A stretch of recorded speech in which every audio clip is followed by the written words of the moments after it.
Hi guys, in this video I'm going to show you how to find Haedal wallet address on Binance. As you know, Haedal just get listed on Binance and this is the charge. And if you want to transfer your Haedal token to your Binance account, it's very easy. First, open your Binance apps and go to your asset in the bottom right corner here. And then as you can see, there is add funds here. You can click it. And then you can choose on-chain deposit. And then you can search here, Haedal, and you can click it.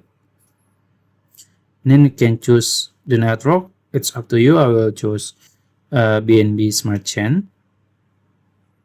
And this is your Haedal wallet address. You can copy it or scan it. That's it. If you found this video helpful, please like this video and subscribe to my channel. Thank you.